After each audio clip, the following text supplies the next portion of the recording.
Ladies and gentlemen, sports fans alike, welcome to another edition of Bill Swerski, Sports Talk Chicago, one of the couple, two, three best podcasts around. So sit back, grab yourself a cold one and a Polish sausage, park your keister in the French room, and listen to Bill Swerski, Sports Talk Chicago. In Chicago, you know that all sports rock. The Bears, Hawks, Bulls, Cubs and Sox. Pick your favorite, you can choose, as long as the Packers lose. For everything you need to know, it's Bill Swerski, Sports Talk Chicago. Bill Swerski, Sports Talk Chicago. Hey everybody, welcome to another edition of Bill Swerski, Sports Talk Chicago. This is your hosts, Alex and Sean. On this episode, we are going to be talking about the Major League season finally underway. We'll be talking about more Bear stupidity in full effect, NHL trade coming, and finally the Bulls get a win with Vooch. But first, I'd like to thank our sponsor, the Rockford Ice Hogs. If you're not familiar with the Rockford Ice Hogs, they're the AHL minor league affiliate of the Chicago Blackhawks. What does that mean for you? You get to see the Stars today at family-friendly, affordable prices. Sure. You know, it's a COVID season still going on, but that shouldn't stop you from heading on over to icehogs.com, getting yourself a hat, shirt, jersey, support that team, and let them know Swerski Sports sent you. Alex, how have you been? Happy, I guess for you, fake Easter. Thank you. Yeah, no, I'm doing good. As we're going to talk baseball today, I got to do something on Sunday that I haven't done in over a year, and it was a wonderful experience, and I'm going to have to share it on the show. So, yeah, no, things are pretty good right now.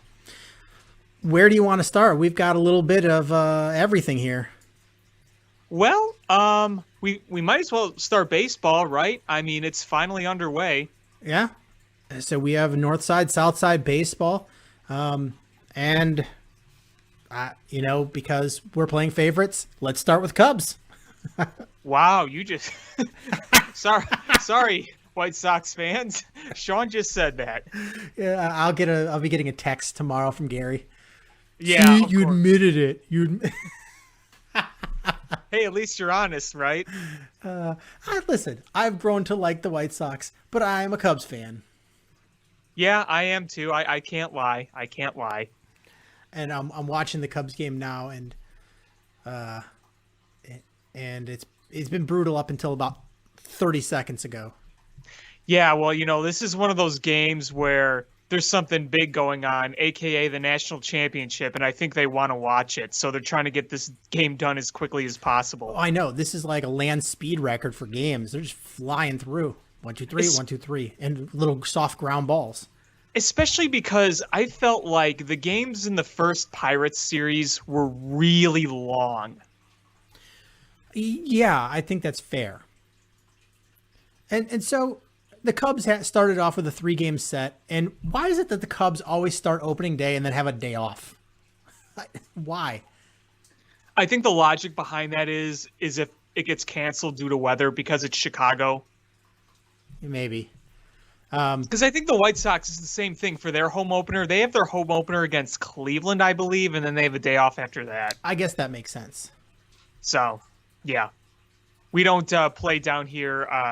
We don't play down in Florida or California, so a little different here. Though outside opening day, the weather was pretty good for baseball this weekend. Oh, absolutely. It's great weather this weekend. And the Cubs, they started off with a 3-game set against what mathematically on paper we were calling one of the worst teams in baseball, the Pittsburgh Pirates. Yeah, they're not very good. Brian Hayes looks like a stud, but it's probably going to be a long, long summer for the Buccos. But the sad part is the Cubs took to a 3, but it was a hard fought 2-3. Yeah, it was. It was. I mean, the first game was awful. Was just flat awful. Oh, they walked a million guys. They gave up the lead. Well, they never had a lead, really. I mean, they gave up runs right away. Kyle Hendricks didn't have it. It was a cold day. And then, Sunday, that was hard fought as well. Saturday was, that was a pretty lopsided victory, but it wasn't that lopsided. So, yeah, it wasn't exactly a breeze. Yeah, not at all. I mean, I was expecting the Cubs to come in there and, I never predict a sweep, but I figured the wins would be much easier than they were. That first game, you're right. Kyle Hendricks just didn't have the command. I mean, his walks were, for him, historic highs. And well, you kind of got the bad omen when he walked the first batter. You kind of went, uh-oh. Well, yeah, and then he walked the first batter like every inning. Yeah. And you know what? That is, if you want me to hand out a pass to anybody, it would be Kyle Hendricks, just because it was cold that day and he relies on grip to not only command his pitches, but get the movement on it. And you could see when they were showing him in the dugout, he was constantly blowing on his fingers. So it was very cold. It was hard to get the grip. That was one aspect of the game that I was going to give a pass, honestly. Yeah, I'm not worried about it. He'll once he finds his groove, it's he gets going. But he's a notorious slow starter. Yeah, so I'm not worried about it. It just sucks that he was walking at such epic rates for him, and it cost the game. The Pittsburgh Pirates didn't really do anything with their bats to warrant a win. It was the Cubs. The Cubs handed them the victory. Yeah, I mean, how many walks did that pitching staff have total that day? It was a lot. It was quite a few. Because it wasn't just Kyle Hendricks walking guys; it was everybody. If you came in for the Cubs that day, you were walking like 2-3 guys minimum. Oh, absolutely! It was crazy. You were just like, "What is going on?" Just nonstop walk sesh, and I don't know. It was brutal. In the end, the Cubs pitchers.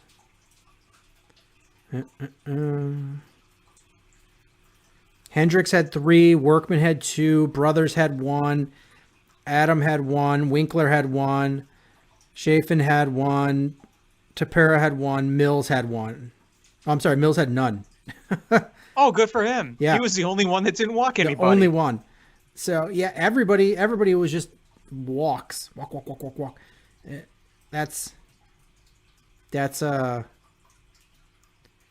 no bueno. No bueno at all. It's hashtag not good.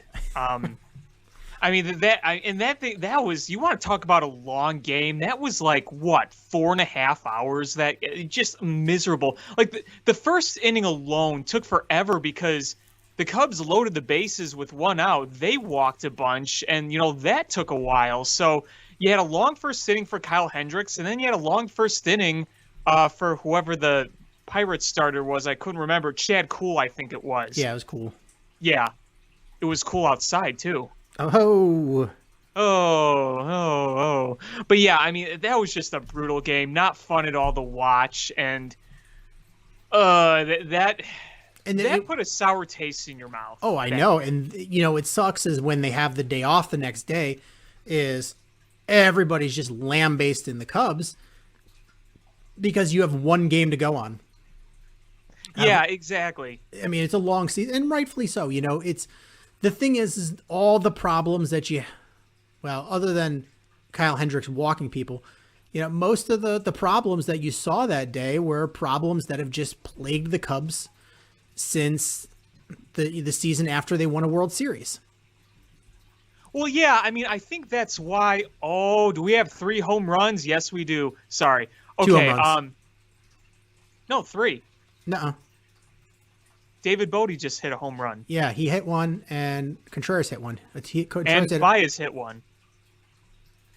Literally just like 2 minutes ago. I missed that one. I was like, because on Marquee Network it was saying 3-0, and I was like, huh. Sorry. Anyway, like I was saying, yeah, no, I mean, with opening day, all the usual problems peeked their head. You had a struggling offense that struck out a lot because I believe they struck out double-digit amount of times. You had a lot of strikeouts. they didn't have a lot of base runners, but when you look back at the first inning when they had bases loaded, one out, and they got their one run on a sac fly. In fact, all the runs came on sac flies. You had the RISP woes, at least for that inning, because they didn't have a lot of runners RISP late in that game. So the strikeouts, not driving guys in, and then you have your bullpen walking guys. Like, I'm not going to lie, I was kind of going, oh, here we go again. This is going to be a long season. This offense, once again, is struggling to put the ball in play. They're not capitalizing on their opportunities, but they're walking. I mean, that's what they do. So, yeah, I mean, it was easy, and I don't want to say justified, but it made more sense to overreact to one game opening day than maybe for other teams, just because you have pretty much the same nucleus as you've had for the past number of years, and all the issues that have plagued this nucleus showed their head. I mean, really, it was like the playoffs just continued, like the playoffs just resumed when they were getting owned by Sixto Sanchez and the Marlins in the playoffs in October.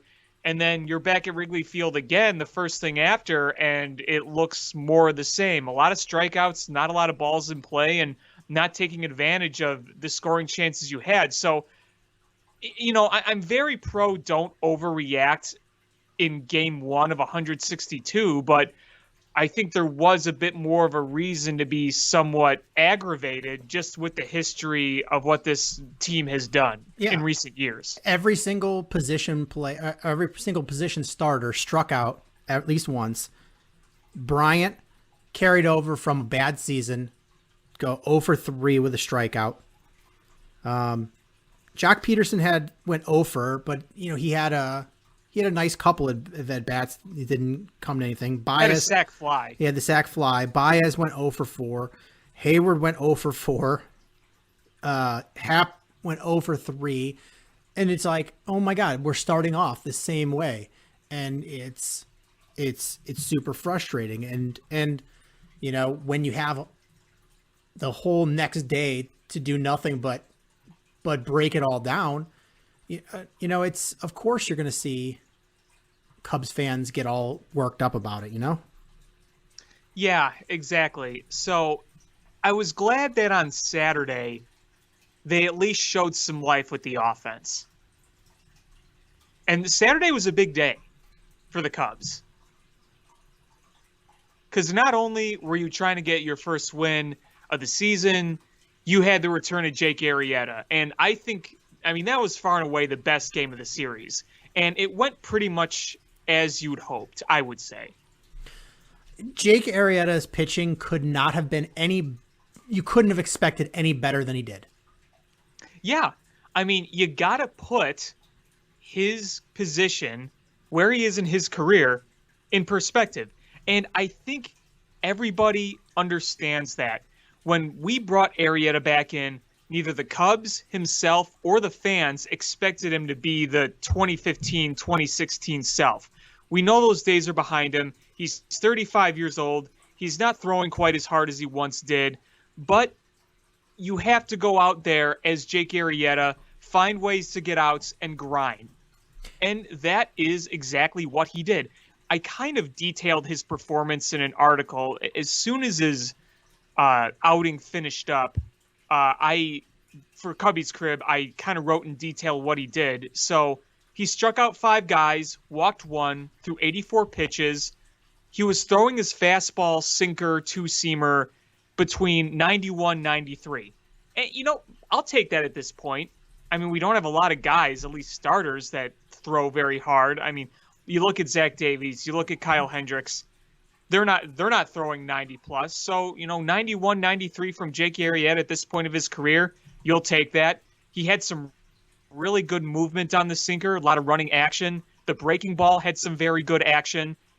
And he got outs via the ground ball, via lineout, via strikeout. He did a little bit of everything. And what's good with Arrieta is that he knows that he's got a reliable defense behind him. So adjusting his game is going to be easier for him with a defense like the Cubs because when you got a good defense, there's a higher chance that the ball in play is going to be put away for an out. I mean, this is not unlike what John Lester did his last few seasons with the Cubs. He had to adjust this game a bit to be a bit more grindy and rely on, location and defense getting outs. The good thing with Jake Arrieta is, as opposed to John Lester, is John Lester, with all those miles on his arm, just getting older, his fastball was like low mid 80s, and he wasn't throwing with a bunch of movement. Arrieta at least can throw past 90 and put movement on his pitches. Yeah, that's the thing is what we're seeing with Arrieta is he's got movement and some good accuracy. He can still put a little gas on it if he needs to. I felt like at the end that John Lester was just a junk ball pitcher. Yeah. He reminded me of what's his name from Major League, where he's just throwing whatever to get an out. Oh, Ed Harris? Yeah. Or Eddie Harris? Eddie Harris. Yeah. And I feel like that's what John Lester became. I think Jake Arrieta still has a little stuff. He caught a lot of bad luck with Philadelphia with injuries. And we know he's not going to be the same guy as he was a couple of years ago, but he's not that old. And I'm hoping that he's reinvented himself here and we can get some good miles out of that arm. But honestly, outside of the Arrieta household, I don't think there's anybody on earth that was expecting the start that we got. No, I was thinking more of like 2-3 runs, maybe 5 innings ish. That's kind of where I was with my predictions. But it's baseball. You play the game, and look.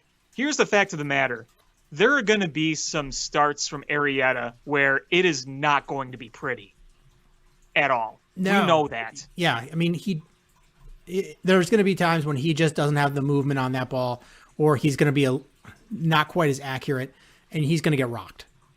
Yeah, and I mean, that's the thing, too, is if you're struggling to find command, and when Arrieta throws with the movement he does, and he's a guy throwing with movement and trying to locate on the corners.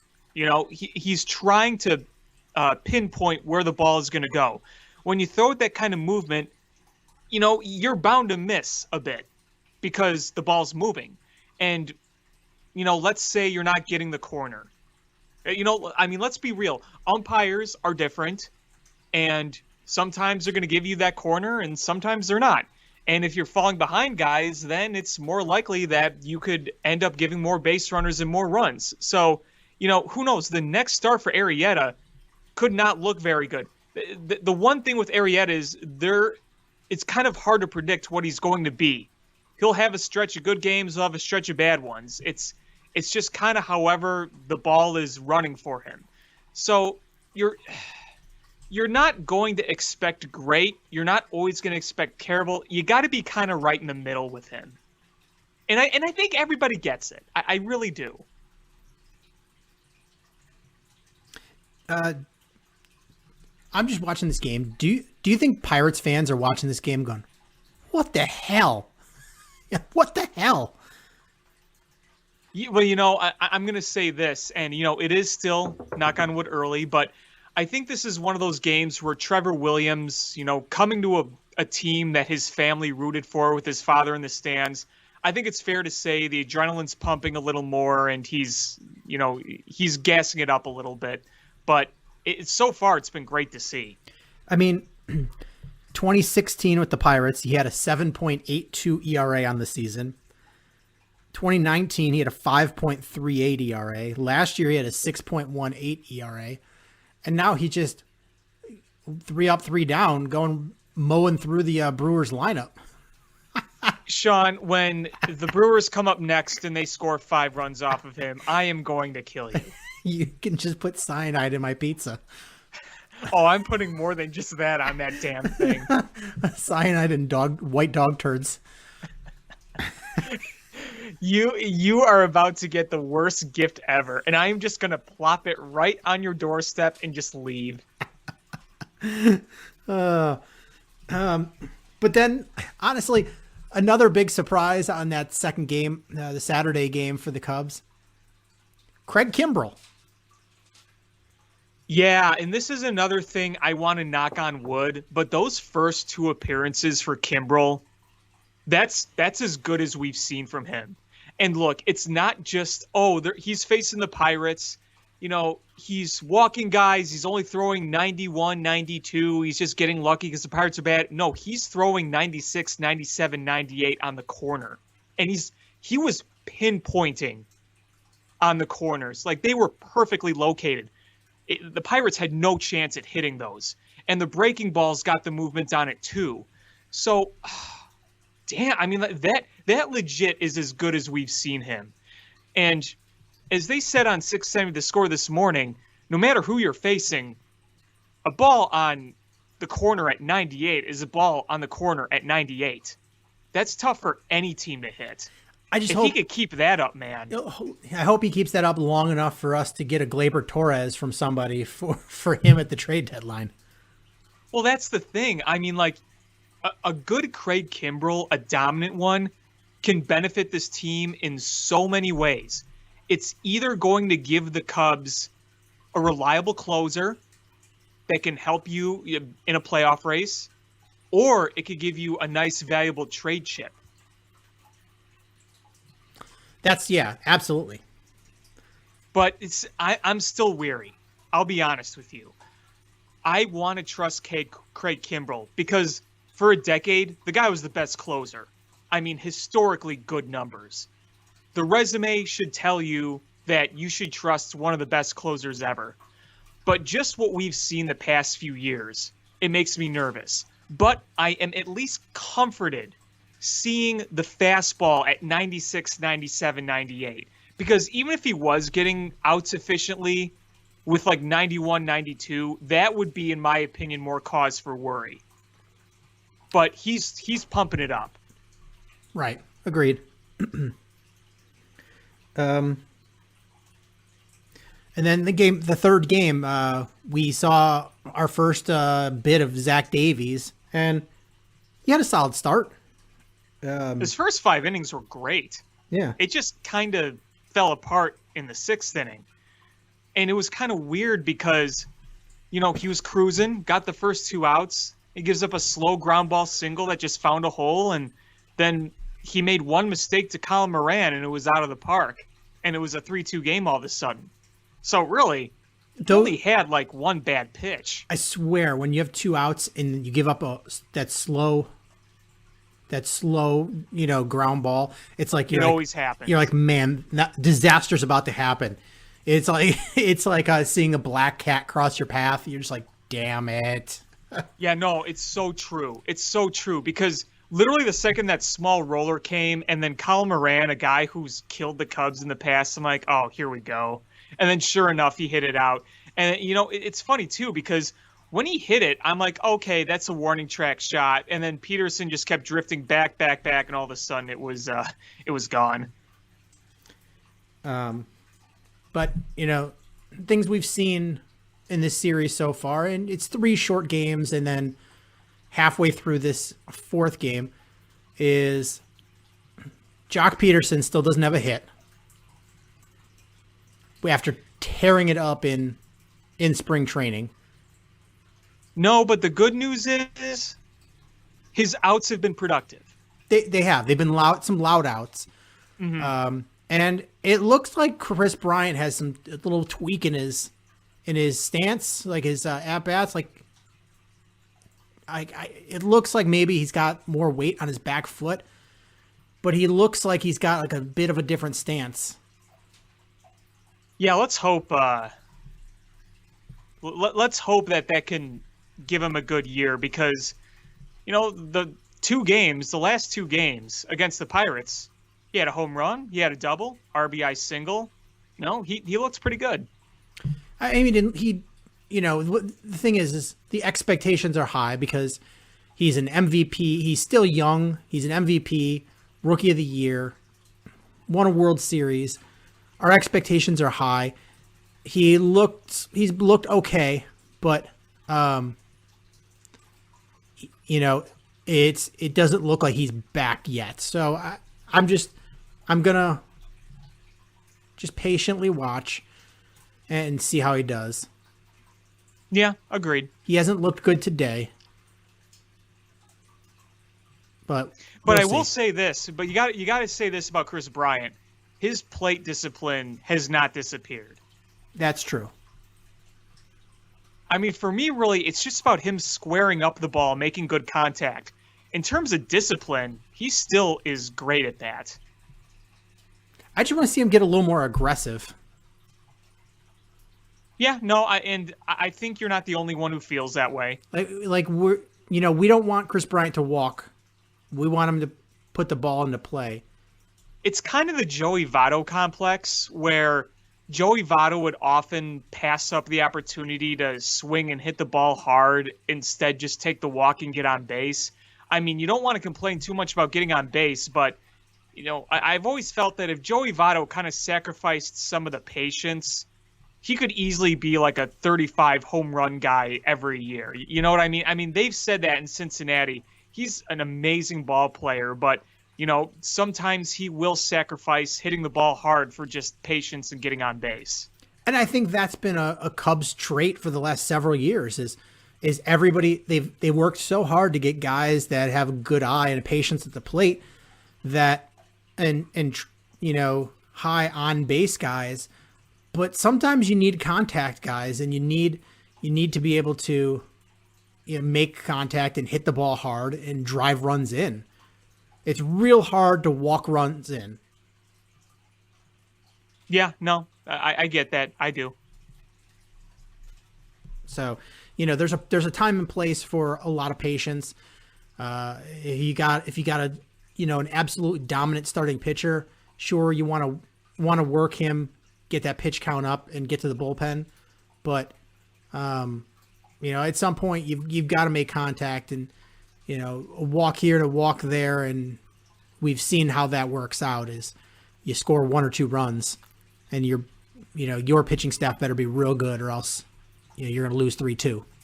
Unless it was 2016 where they were walking and scoring a lot of runs. But, that was when the entire lineup was contributing.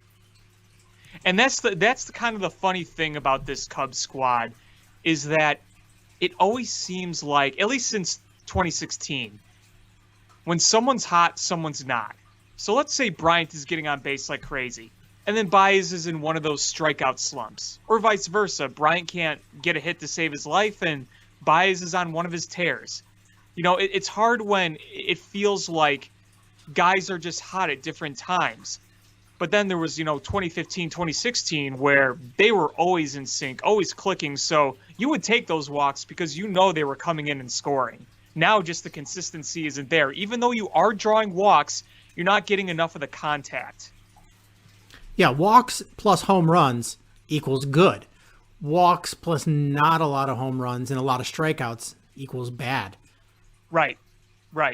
It's, you can get on base. You just need to get those runners home. And, people can talk about the modern way of looking at baseball. There's so many different perspectives, yada, yada. I mean, at the end of the day, it's all about balance. You got to get on base. You value getting on base, but you also got to drive those runners in too. Because, you look at the holes on the Cubs swings, for most of them, not all of them, but it seems like a lot of the holes are in the strike zone. They'll lay off the pitches outside. I mean, Ian Happ is great at drawing walks. Chris Bryant is great at drawing walks. Anthony Rizzo's good at drawing walks. Wilson Contreras is decent at drawing walks. Obviously, Baez doesn't walk, but, he doesn't even know what that is. No, he doesn't. He's like, a walk? What's that? But, and when you had Kyle Schwarber, he was great at drawing walks. But you had a lot of holes in the zone. So that's where you ran into the issues. But moving to the south side, the White Sox, high expectations, and came in against an Angels team that underperformed last year, 4-game set, and didn't look so hot. No, I think one thing we have to just talk about really quick from that series is, you got to just tip your hat to Shohei Ohtani, man. He put on a show the other night. He's good when he's healthy. Yeah. I mean, did you see that home run? I saw the highlight. I mean, like, that was just tattooed.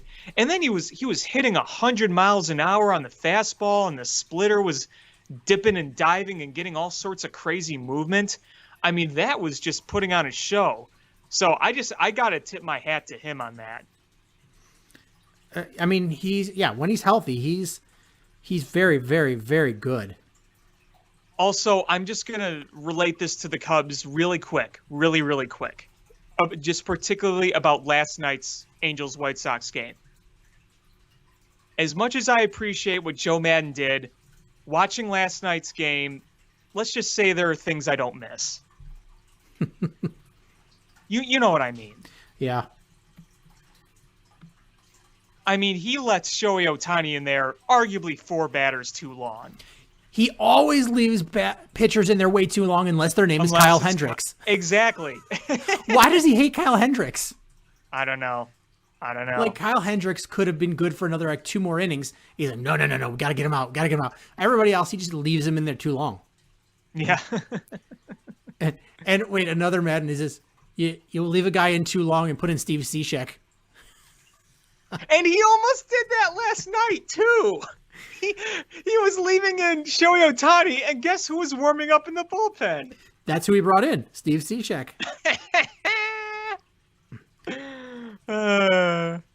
Except he didn't leave him in for like 3 innings like he used to. But the White Sox, they're scoring, decent enough runs, 3, 12, 3, 4, but the offense just doesn't seem to be clicking. Like, honestly, I wonder how much of if there's more of an Eloy impact of him being out than we realize there might be. It just doesn't seem like a cohesiveness in the offense. Moncada seems to be pressing. Abreu seems to be pressing.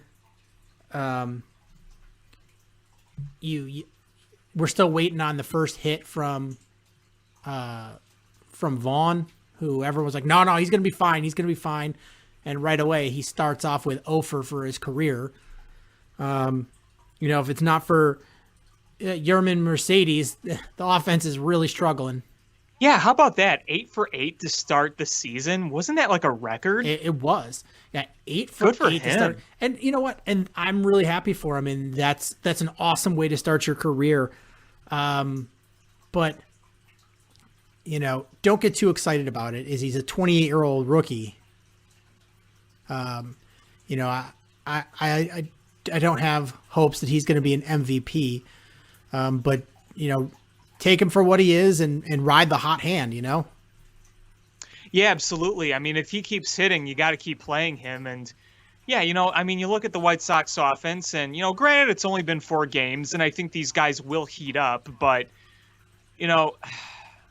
I feel like they're still trying to latch on to an identity almost. I mean, there's a lot of good hitters in that lineup, and I think losing Eloy does hurt, but I still think they're trying to find that niche.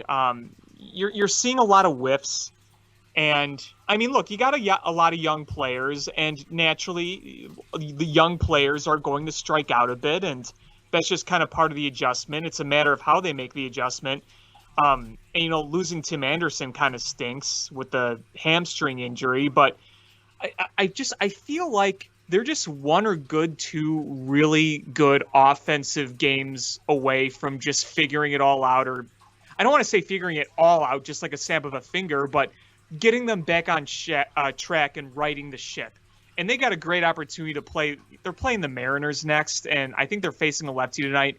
They have an opportunity to just absolutely mash against Seattle, and things can line up pretty nicely for you.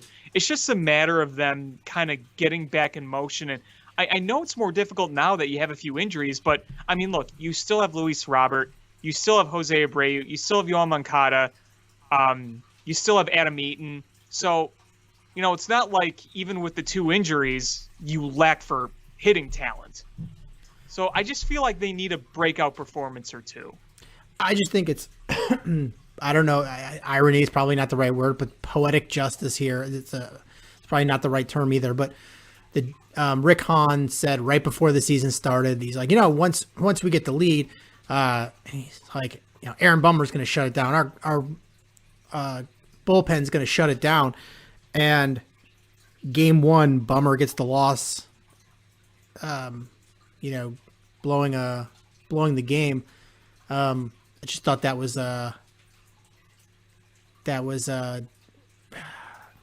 jinxing yourself. That's probably right. It is Rick Hahn jinxing himself right off the bat.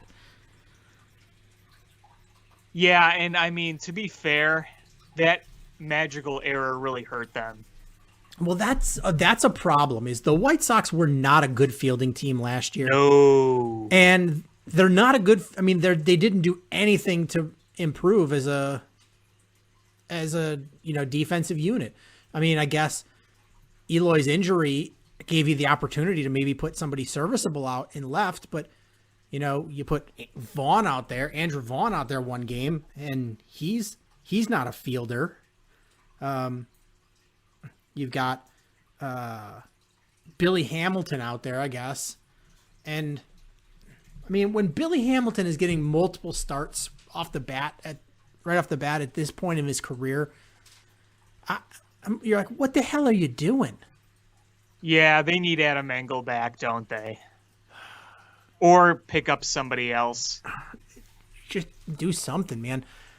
That's brutal out there. Yeah, no, the defense, like I said, it's a few games in. I don't think people should be overly panicking yet, but I think the defensive problems are a legit concern. You hope that their pitching and offense will be able to compensate for that as we go along in the season. But, yeah, the defense has not looked pretty at all. I mean, the one play with Luis Robert where the ball hit his head, I think, and it, ricocheted away.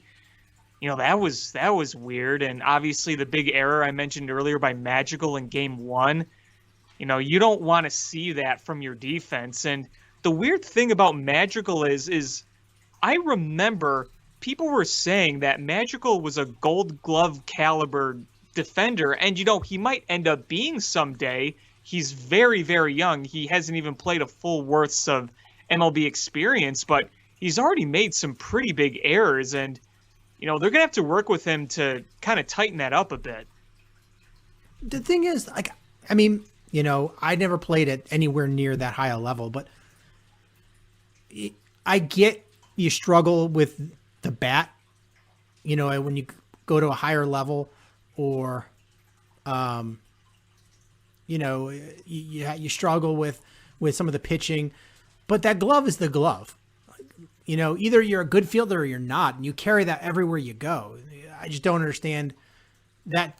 That's what confuses me. And maybe there's somebody out there that played college baseball or semi-pro baseball or something out there that's listening, and you can fill me in. But I don't understand it. If you're a good fielder, you bring that with every day. Yeah, it's not like fielding a ground ball is different with, sure, they're probably a little bit harder hit, but your fielding is your fielding. Yeah, and other people were saying this too about Magical. Look, he is great at putting the bat on the ball. Really good at it. But if you're not going to hit for power and you're not going to walk, then you got to make sure the other assets of your game are absolutely on point, and that includes defense and base running. And, I don't want to knock on Magical too much just because he's so young. He, give the guy some slack. He's hit pretty well, and, he's still trying to work. It's a little flabbergasting that the defense just hasn't been there the way we thought it would be.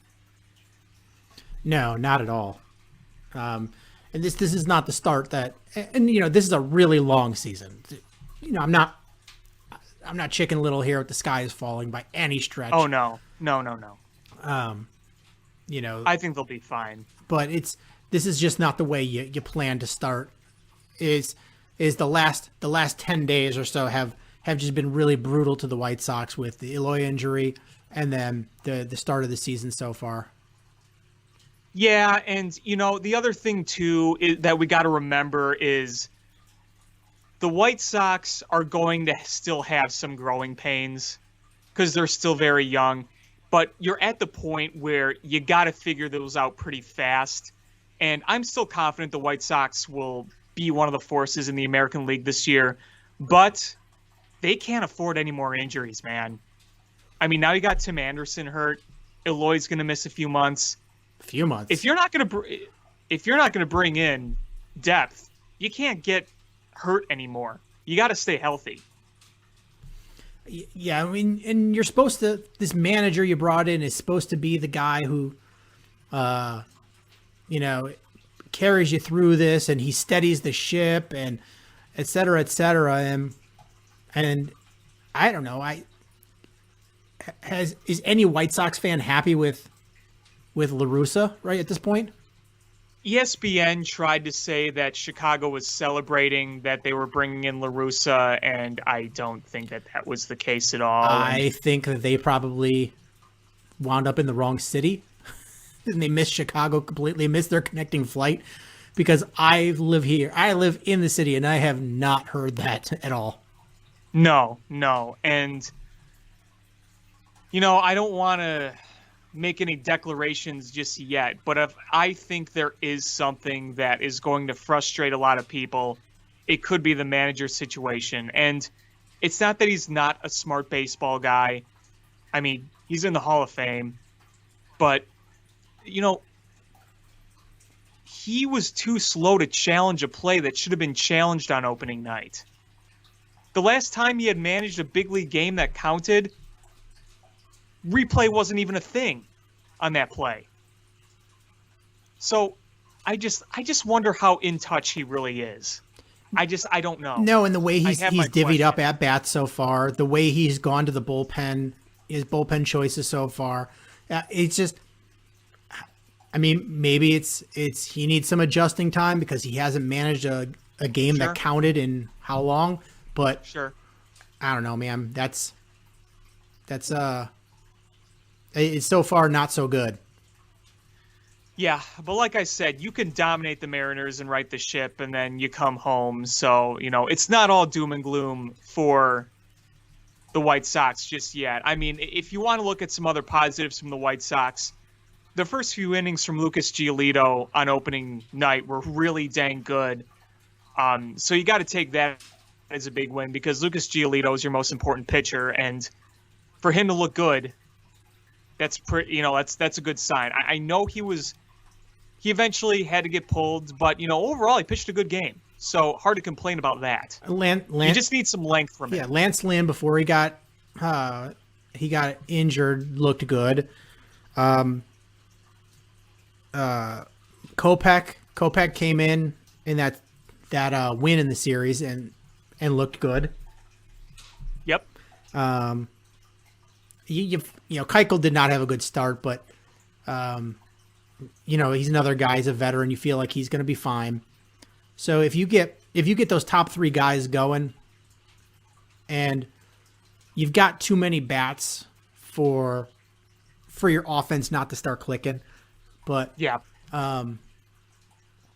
it's if you can get those top three guys going, I feel like you should be a better team than you were last year, because you really got exposed in your pitching staff once the playoffs started.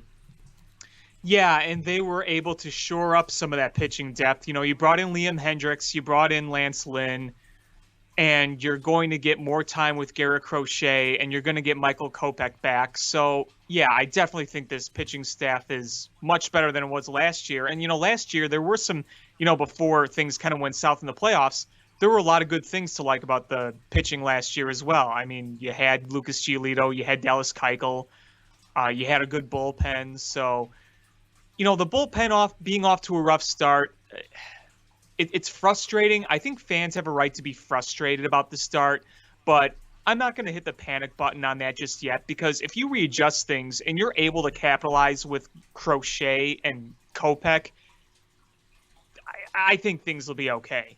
So, we'll see as time goes on.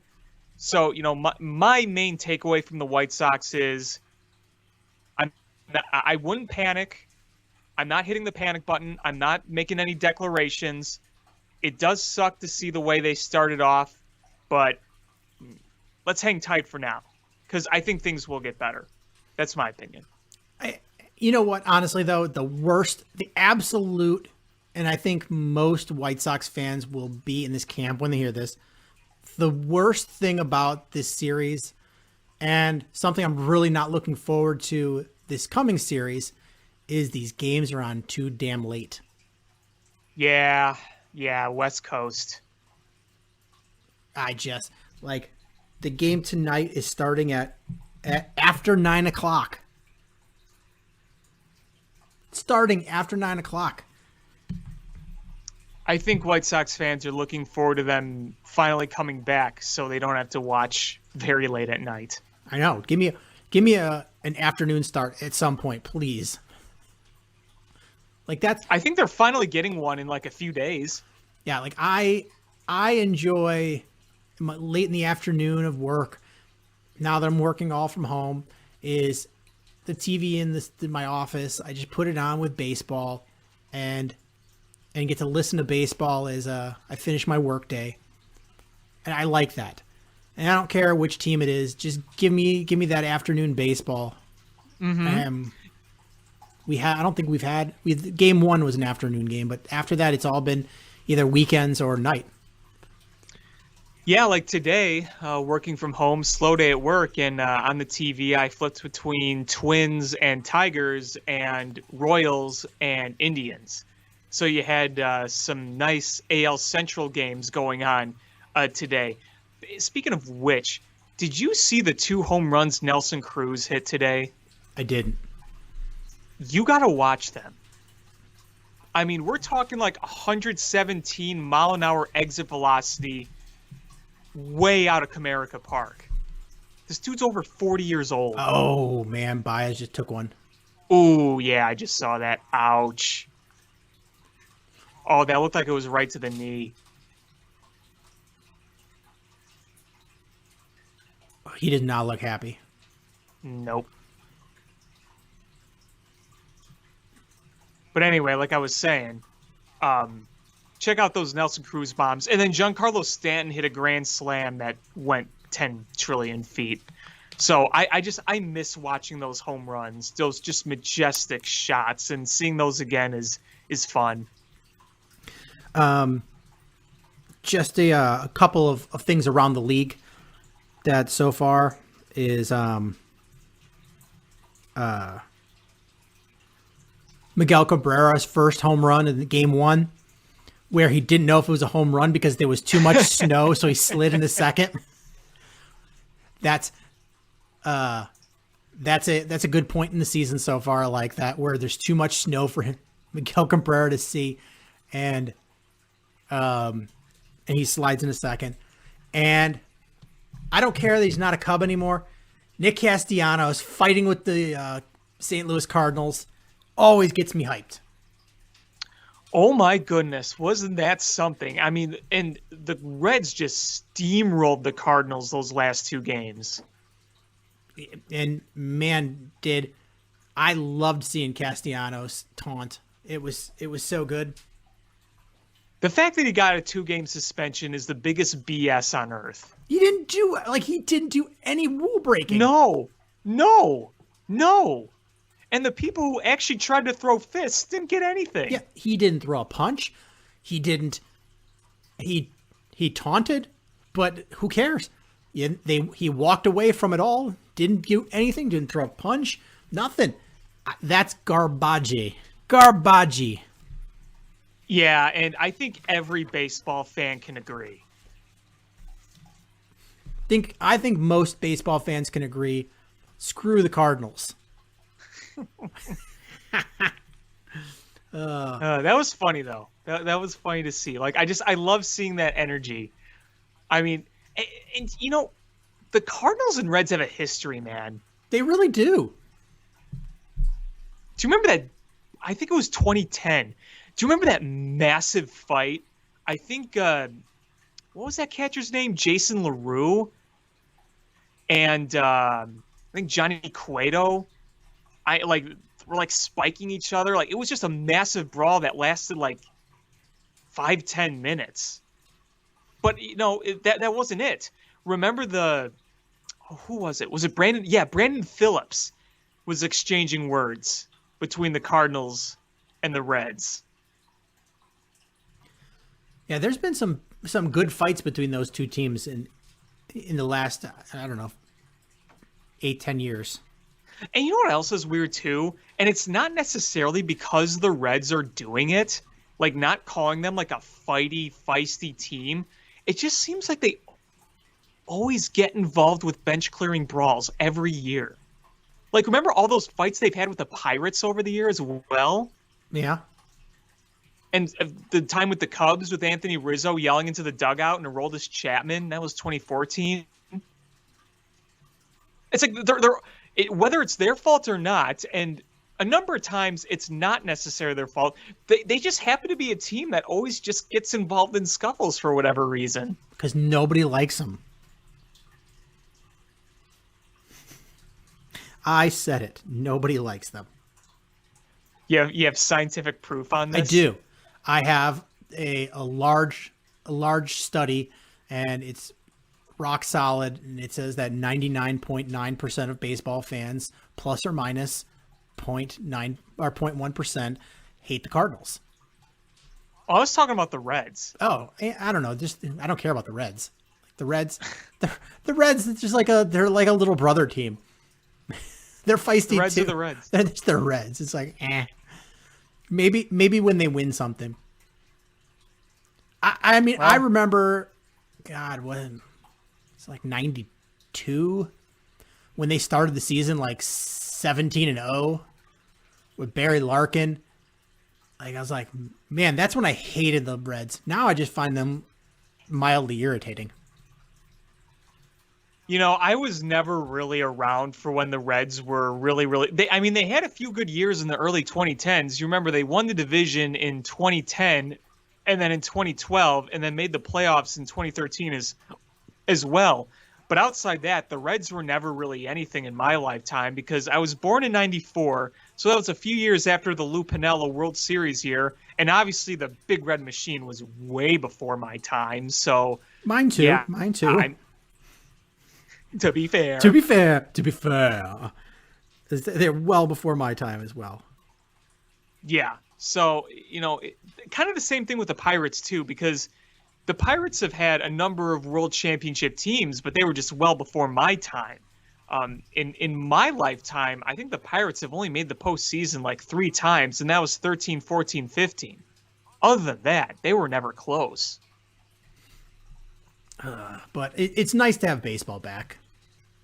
Yes, it is. Yes, it is. And just hopefully, we always talk about like guys that are doing awesome, regressing to the mean. I just hope that the Cubs hitters, whatever the opposite of regressing to the mean is improved to the mean. And we might be okay. Yeah, for sure. For sure. I do have one last baseball story I want to share. Go for it. So, Sunday, I went to the Cubs game. First game since 2019, and it was the end of the first series in which fans were allowed back at Wrigley Field. And man, I just got to tell you, walking into the ballpark and being there was one of the best feelings. Just being there. And I knew that no matter what the Cubs did that day, I was going to be on cloud 9 just being at that ballpark and just soaking it all in. It was a beautiful day, and the people that were there, and this is one of the nice things about these smaller crowds. The people that are there are like, they're there because they're the true baseball fans. Like, they're into the game, they're watching it. Let's be real. A chunk of the people that go to Wrigley Field aren't always invested in the game. But the ones that were at Wrigley Field, they were. Because it's hard to get a ticket because there's only so many people being allowed in. So the people that went were truly the ones that loved baseball. And there was 10,200-ish. That's the limit that they could let in. Yeah, like roughly a quarter. Right. But being there, because everybody was so spread out, it felt like a lot more. Because if you watch games in the old days, even in like the early mid-90s, like those April-May games, for example, you remember Kerry Wood's 20 strikeout game? There was only about 18,000 people there. It was early in the season. At the time, the Cubs were not expected to be a big team, and it was the same day as a Bulls playoff game, which, the whole city stopped for Bulls playoff games in the Michael Jordan era. So the crowd there wasn't very big, but, because they weren't intentionally selling a limited amount of seats, that was a situation where the good seats were filled and the other seats were just completely empty. Where in this case, because they have the limit, everything is really spread out, so all the people are spread out, so it makes it feel more full than it actually was, if that makes sense. I hear you. But, as much as I love just being at a packed 40,000 Wrigley Field, there were some nice perks about the limited crowd. No lines to the bathroom. You were nice and spaced out. You didn't have people constantly walking by you in your row, not having to stand up so they just walk by you. And all the seats with tickets unsold were actually clamped shut with like those plastic tie things. So it's not like people could just spread around willy-nilly. People had their seats and were pretty much confined to their seats. And it was easier to breathe. Let's just say that, with kind of a limited capacity and getting in and out. I mean, I literally just walked up right to the gate, scanned my ticket. I was in no lines, no waiting on the street or the sidewalk, just walked right in. And then leaving, you just walked right on out. And you didn't have to be elbow to elbow with a bunch of people as you were trying to leave. It was an easy exit. I can imagine that's probably a valid, excitement about that, at least. So, yeah, I mean, it was a great experience being there, and it helped that it was a win on a beautiful day. And I just recommend anyone who, obviously feels safe, feels good, wants to go to a game, try to, because it is so worth it.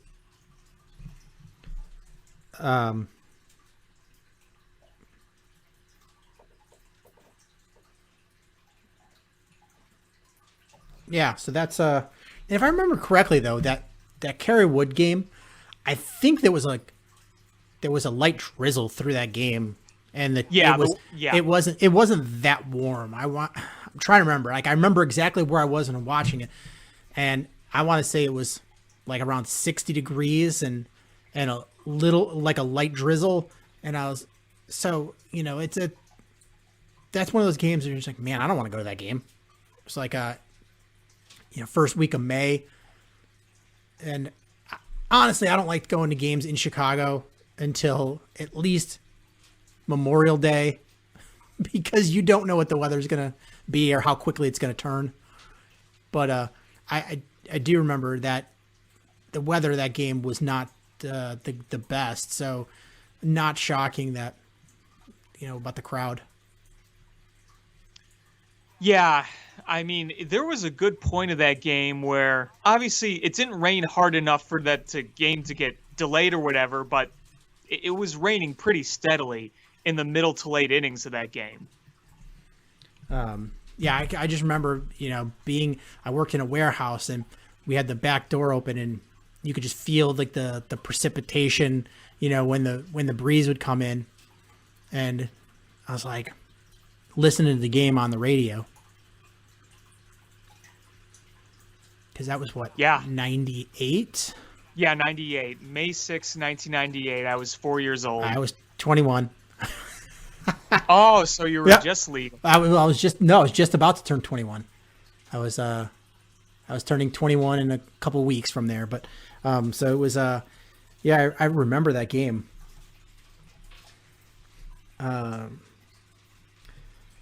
But let's move on to Bears. I want to just rant some more about that stupid team.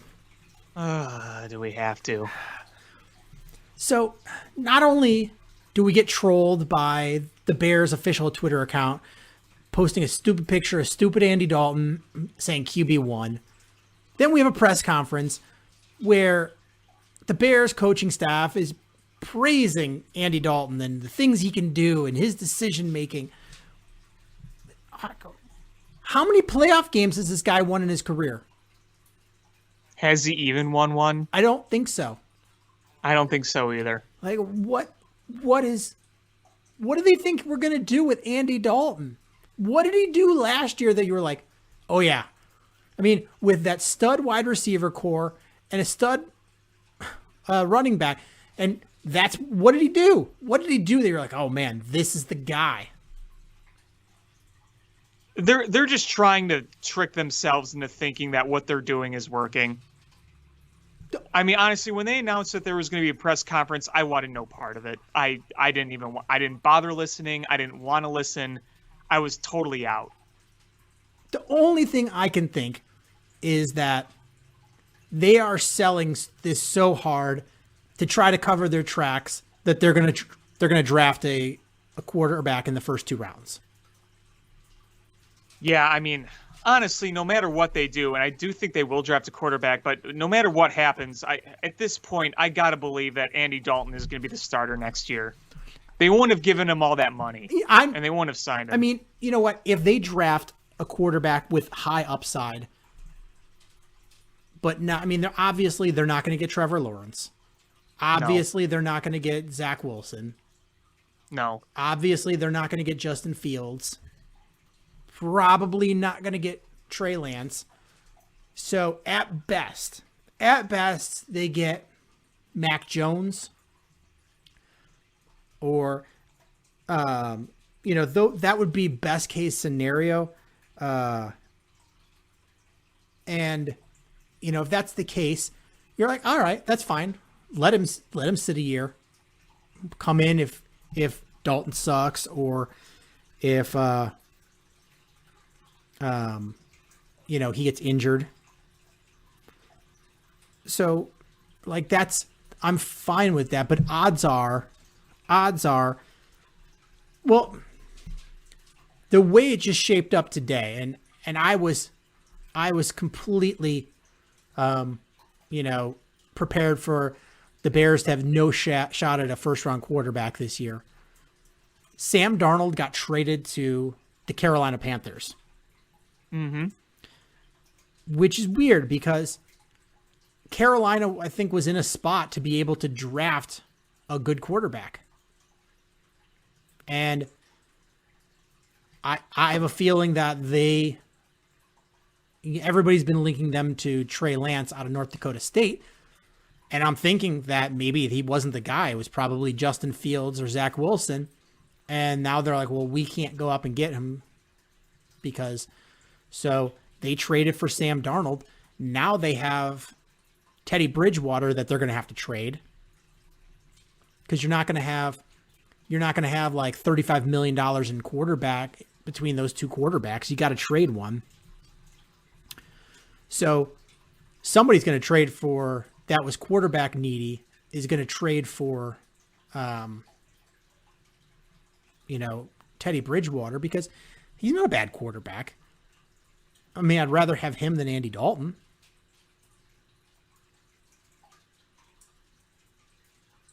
You're talking Teddy Bridgewater. Yeah, I'd rather have him than Andy Dalton. So somebody's going to trade for him. At this point, yes. At this point, yes. And it's going to be I would have said a few years ago different, but at this point, yes. And he makes enough money where you're not going to sign him to be or trade for him to be a backup. You're going to be a team that trades for him to be the starter. So that leaves some slim possibility that a Mac Jones actually falls to the Bears. So I think teams that are outside the top 5 are bracing themselves that maybe some people are going to trade up for the quarterback run. And listen, we already got the trade where we're going to see quarterbacks go 1, 2, and 3. It's not out of the realm of possibility that you see quarterbacks go top 4 or 5, 4 of the top 5 be quarterbacks, which would be crazy, right? Yeah. But it And can I just say something really quick too? Sure. I'm really glad the Bears didn't trade assets to get Sam Darnold. he went for way more than I was expecting him to go for. Yeah, because what it was. A 6th this year and a 2nd and a 4th next year. Yeah. I'm glad the Bears didn't do that. I would have been pissed. Like, listen, talent-wise, I think he's a very talented guy. He's seeing ghosts. I think he needs to have a better system around him and a better coach. Maybe you can get the ghosts away, get him to stop seeing the ghosts. But if they can convert him back to the guy that was drafted, then sure, a 2nd, a 4th, and a 6th is a steal. But we don't know if that's going to happen. But if it doesn't happen, then man, you got robbed blind. And I mean, let's face it. Would we really trust the Bears to get the best out of Sam Darnold? Absolutely not. Exactly. I mean, we would trust them to get the worst out of him, so we would just have turned into the Jets. It would have been another situation where you, Sean, would get on 20-foot stilts, just go to Soldier Field, and just start puking everywhere. Pretty much. And and the field staff would be lucky if it was just coming out one end. Oh, God. You went there. You went there. And this game just turned around. Oh, God, really? Based on an error. The inning should have been over. Yep. Should have been over. And now they're always happens against the goddamn Brewers. This bullcrap always happens. But, the Bears, there's actual hope now that they could. See, the thing is, all right, so Trevor Lawrence is obviously a really good quarterback. Zach Wilson looks good. Justin Fields looks good. Trey Lance, I think, I like him a lot, but he's a boomer bust. Mac Jones looks very safe, and I think he's a high floor guy. And then really the only other quarterback in this draft that is okay in my book would be Kyle Trask out of Florida. There's talks of Kellen Mond from Texas A&M, but I watched some film on him. I wasn't that high on him. He was okay, but I wasn't that high. And then there's the guy from Stanford, Davis Mills, and I watched a lot of film on him today, and I'm just like, man, I don't get it. I really don't. I think he's got a good arm, but he makes some terrible decisions. The only thing I really like about him is I think mechanics-wise, he looks good. It's just I think the decisions aren't there. Yeah. So if they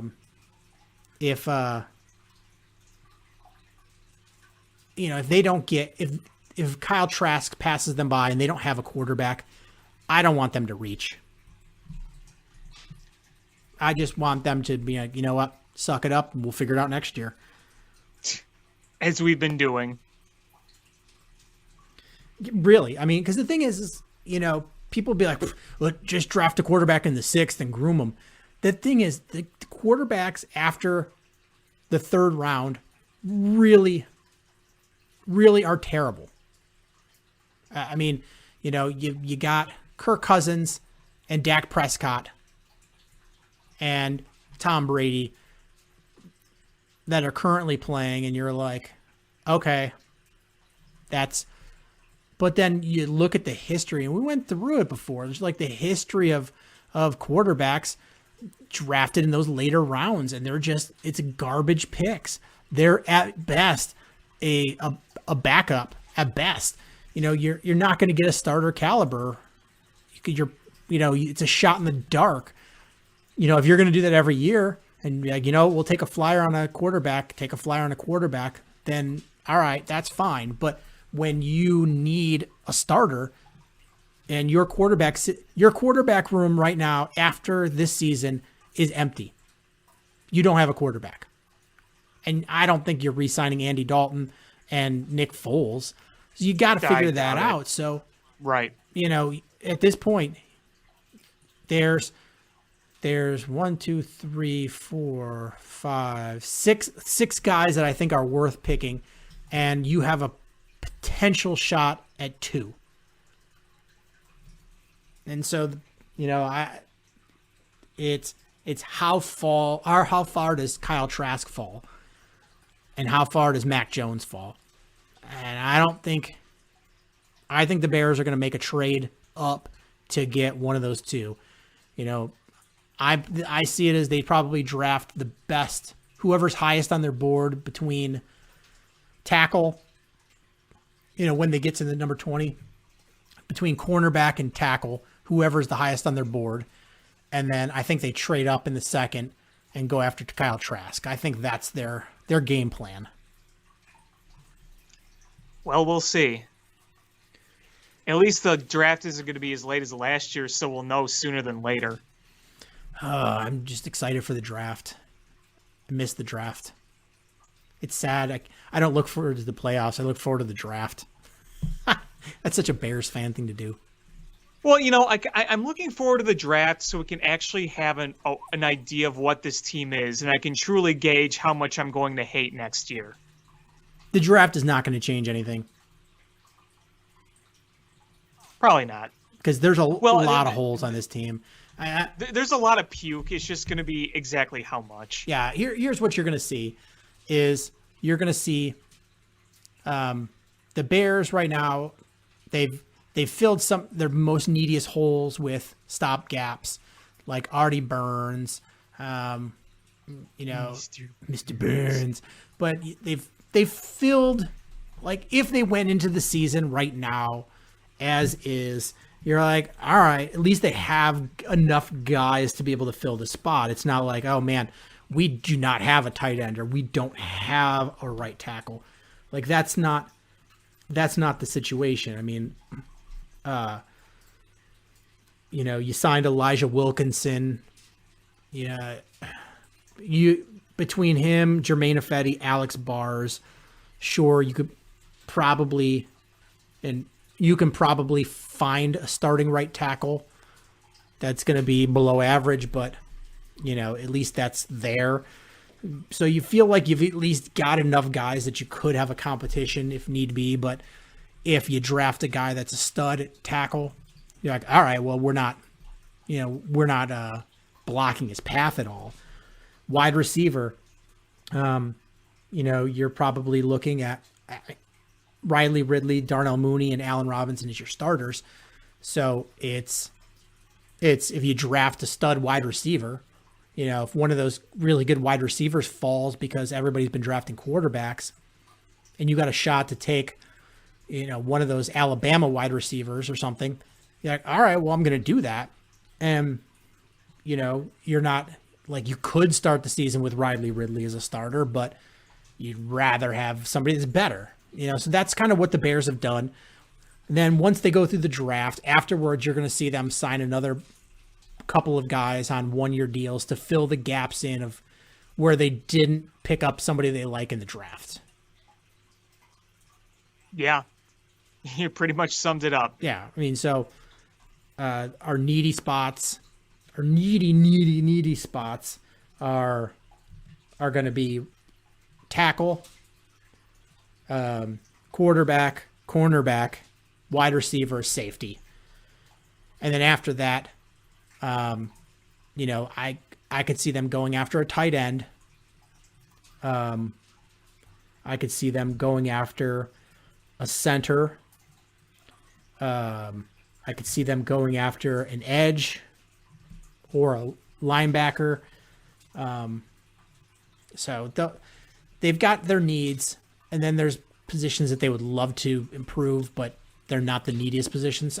So there's a lot of room for the Bears to improve, but not a lot of ability to be able to actually make improvements. Yeah. For sure. So you want to talk Bulls or do you want to talk Blackhawks?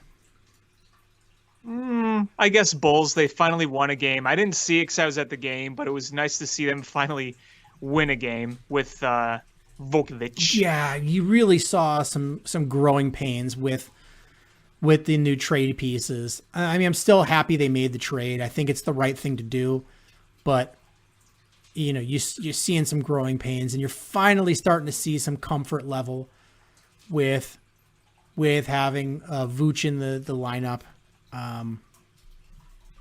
So that's nice. Yeah, and these moves, I should say, this is more about the team going forward. I'm really not worried about the record right now. It sucks watching them lose time after time, but if losing some games and they've lost some close ones recently, but if it's all for trying to get chemistry and looking forward, then so be it, I guess. Doesn't make it necessarily fun, but so be it. Yeah, but it was nice to see them finally break a 6-game losing streak. Yeah, it was. It was. And because those first few games were pretty ugly. Yeah, and this team has fallen kind of far. They're at what, the record 20-28, I think. So, and the East is so bad, so they're still in the mix, obviously. The East is so bad. Oh, it's so bad. It's comical. I just got to bring up the NBA standings because it is brutal how bad. Let's see. Eastern Conference. The Bulls are in 10th place. They're 8 games under 500, and they're in 10th place. Who's at the very bottom? I haven't looked at the standings lately. Detroit Pistons. And what's their record? 15-35. Not good. So the Nets have the best record. 76ers, then the Bucks. Those are the 3 locks. 1, 2, 3 in some order. But after that, between the Bulls are not that far out of the 4th spot. No, that's the funny thing, because if you win a few games and a few other teams lose a few games, you can leapfrog a bunch of places. Yeah, I mean, the Bulls are just a couple of spots out of this, and you're just like, God, how is it this bad in the East? When was the last time the East was legit stacked? And I'm not talking top heavy. I'm talking legit with good competition all the way down. I don't know. I'm just looking though. If the Bulls were in the West, they'd be 18 games out of first. Yeah, yeah. They're no that whole conference is no bueno. But it is nice to see the growth and starting to see the cohesion.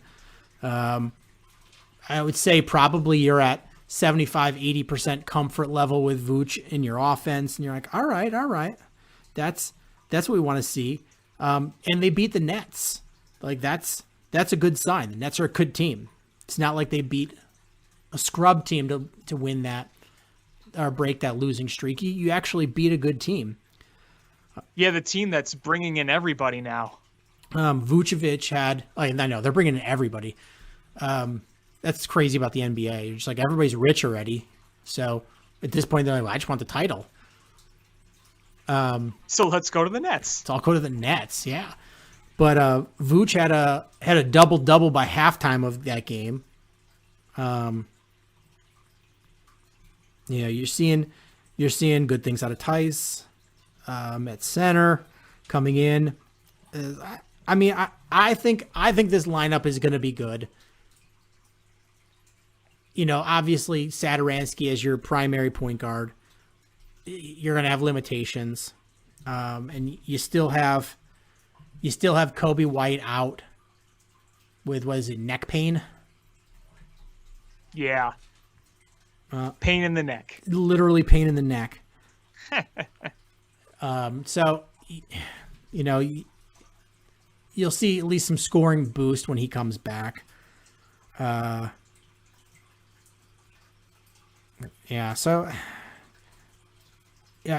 game, though, by Zach and Vooch, your two all-stars, combining for 47 points. 47 points, 16 rebounds, 7 assists.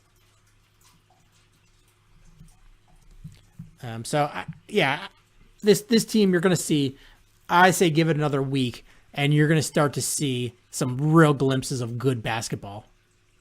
Let's hope, man. I want to see it more consistent. Not hope, guarantee. Oh my God. I guarantee.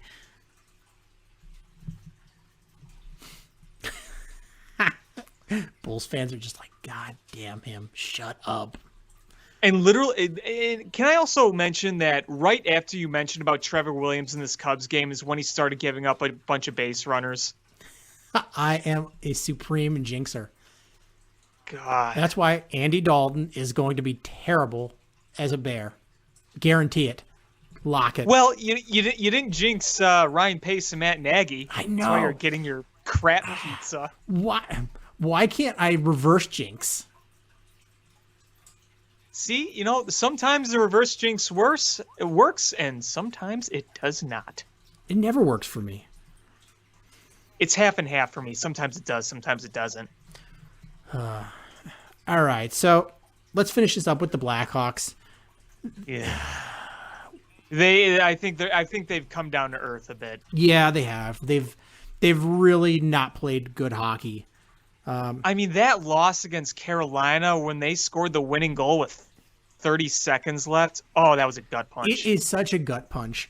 And I think you're going to see, what is the trade deadline, Monday? Yeah, I think so. So we're recording this on a Monday. So this is in less than a week that you're going to see the trade deadline. And I think Stan's going to be aggressive, but not in necessarily the good way. My buddy texted me when they traded for Vinny Hinostroza, and he's like, your boy Vinny's back. And I'm like, man, Stan is always doing that trick where he brings back players that used to play for you. And I'm like, literally everybody comes back. And I'm like, why can't he do that with Tavo and Panarin? It'll be everybody but those two.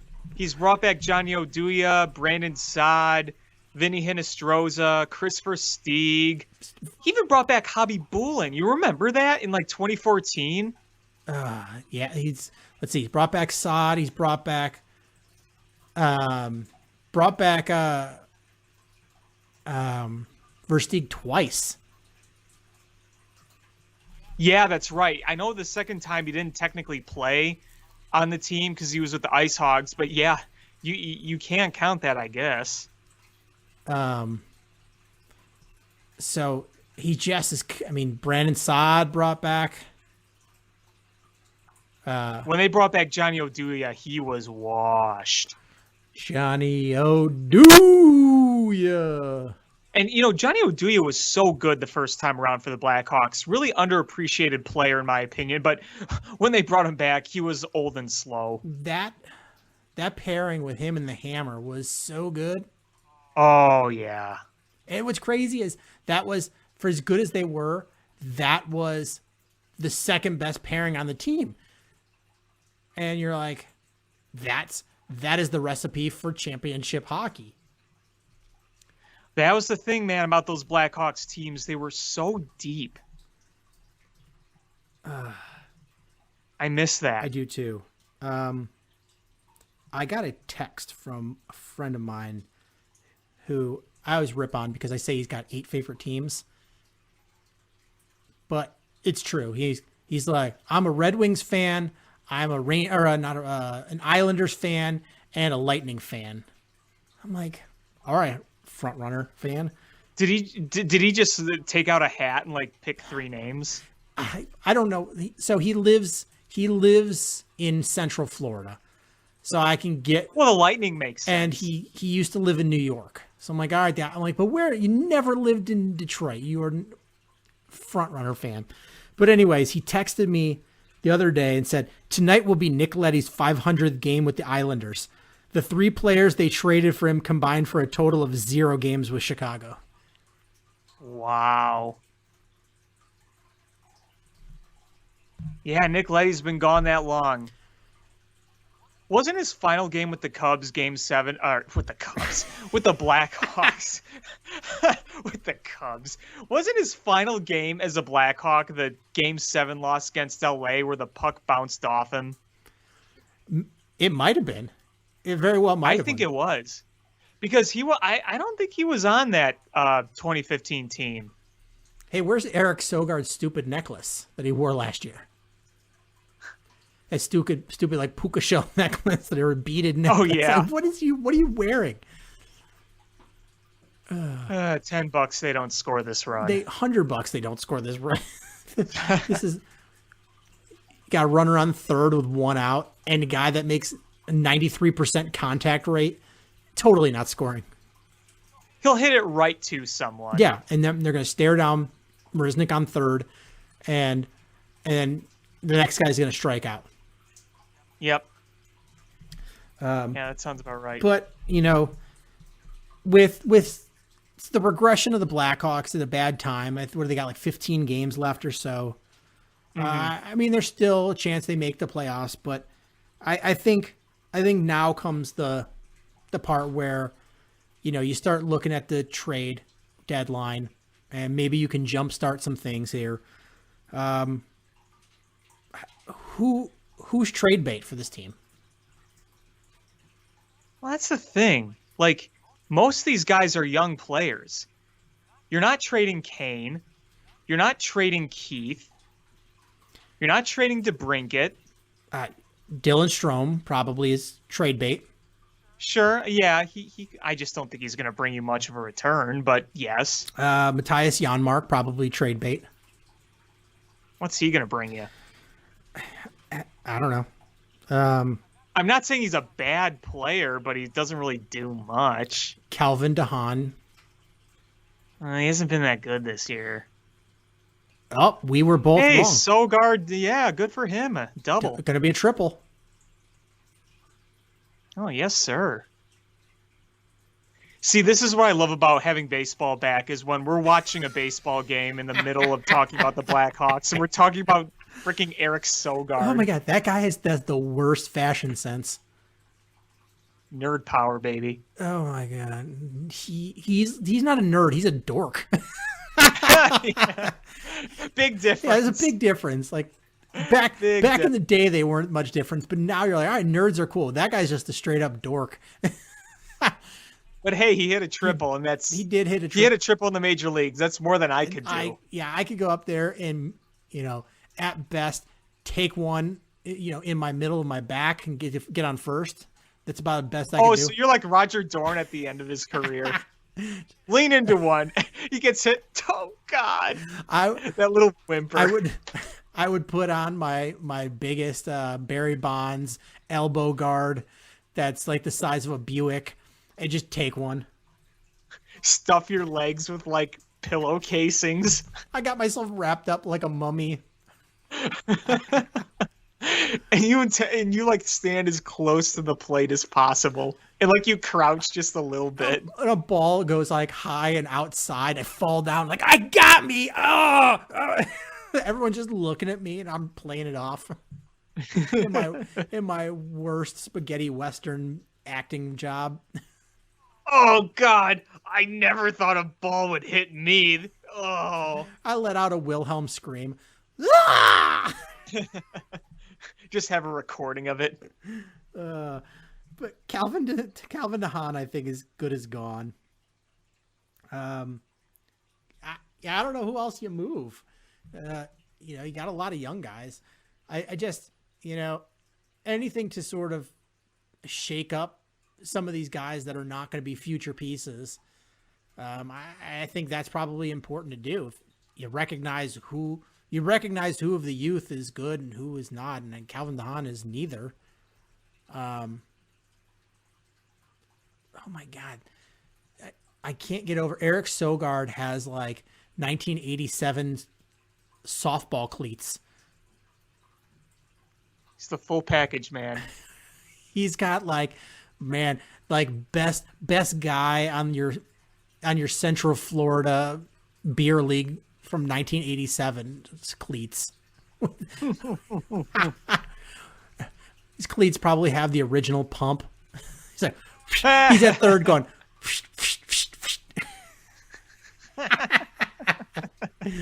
You could hear it over the broadcast. What does he do? That's the crazy part is it with these, so few fans, the ones that are yelling, you can clearly hear what they're saying. Oh yeah. They're very audible. Yeah. Yes. And they're not, catching some of the things that they should probably be muting. And, I've heard some ridiculous things in these games.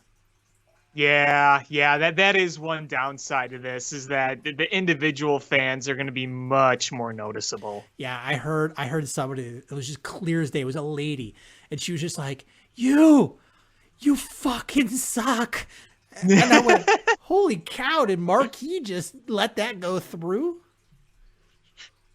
Hey, what do you think it's the Marquee Network? I forgot to mention this. So far, I'm digging the Boog. I am too. I like him. Like, he's personable, but not like, and he's not uptight. Like, he's very comfortable in there. I think they needed that. I think they needed a Boog. I will always love Len Casper, and I truly hope that he loves his job with the White Sox, but I think Boog is a very, very good replacement. And as much as I never wanted to see Len Casper leave, there might be something in saying that after a while, you just need a new voice. If that makes sense. Like, he was good. He just wasn't, like, I don't know. We're Chicago. We like our announcers to have like some more character, not just be good. We want some character. I mean, look at the Cubs. We had Ron Santo. He wasn't good. He wasn't like, if you had a spectrum of what's good in any sort of category, he's not in any of them. He's just over there in the corner, yelling. But, oh boy, did we love him. Harry Carey, we loved him. The guy he was sloshed half the time. Yeah. I mean, I literally got to go in the booth when he was broadcasting once, when he was doing the radio portion. And he's sitting there, and he's got a girl on one leg and a girl on the other leg, and his arms wrapped around him, and he's broadcasting. Oh, my God. Now, when he was with the White Sox, was it Tom Paciorek he would announce with? Or, who was it? Not Tom Paciorek, but what was his name? He was a former player. I'm thinking. He had done a lot of work in baseball. Jimmy Pearsall.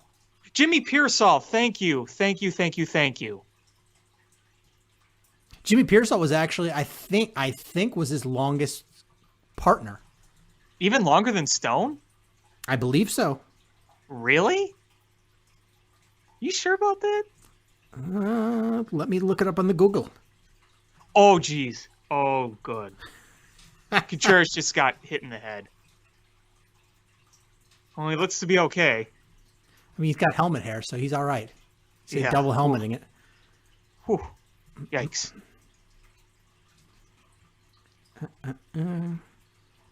Because I know Harry Carey was with the Cubs longer than the White Sox, and Steve Stone was always there.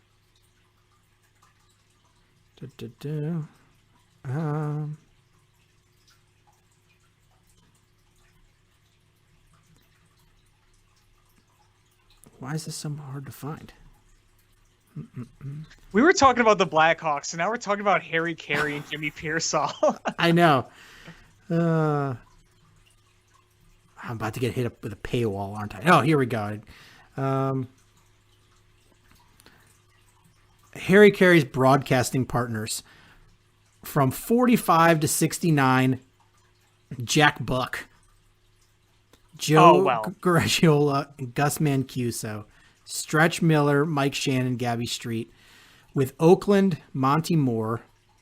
With the White Sox, Bill Mercer, Joe McConnell, Gene Osborne, Lou Brock, Lauren Brown, J.C. Martin, Jimmy Pearsall, Bob Waller. With the Cubs, Carey replaced Jack Brickhouse, and he broadcast with Lou Boudreau, Vince Lloyd, Ron Santo, Steve Stone, and had some middle inning television partners: Milo Hamilton, Bob Brenly, Tom Brenneman, Wayne Larrivee, Dwayne Stats. Yeah. He's broadcast with some good guys. Yeah, he did. Dwayne Stats is really good. He does the Tampa Bay Rays. Yeah. But I don't know. But going back to the Blackhawks. We're just jumping all over. We didn't take our ADD medicine this morning. Seriously, wow. I didn't think that we'd be talking about the Blackhawks, and all of a sudden we'd be talking about, Jimmy Pearsall and Dwayne Stats, and hey, great guys. It's just, totally unrelated. But they got shut out the other night by Nashville. They have not beaten Nashville. They have really had a trouble with them. It has been brutal, and it sucked because they played, they played them. They got the tough loss against the Carolina Hurricanes. You beat the Hurricanes the one game. Very lucky to win that game, by the way. Very lucky. And then they got another it was sandwiched by another Predators loss. Two Predators losses. It's 3 if you count 2 at home and 1 on the road. Yeah, so that was sandwiched. 2 losses, a couple of games in the middle, and then another loss by the Predators. That's been the brutal part. Is like, you had a good game against the Panthers, and then you're like, okay, maybe we can springboard off of this, and then nope, not gonna happen. Yeah, and you can go back this season and point to so many of their wins and say, wow, they really pulled that one out of their ass. Yeah, but the thing is, you need to be able to do that. Well, that's hockey. That happens more in hockey than any other sport. You see it so often where the team that gets a bunch of shots but can't get the goal, they're always going to lose. That happens all the time. I think Steve Conroy on Facebook, he posted a meme where it was a pie chart of reasons why a hockey team loses. The tiny little sliver was didn't play well, and the majority of the pie chart, like all of it, just said fucking bullshit.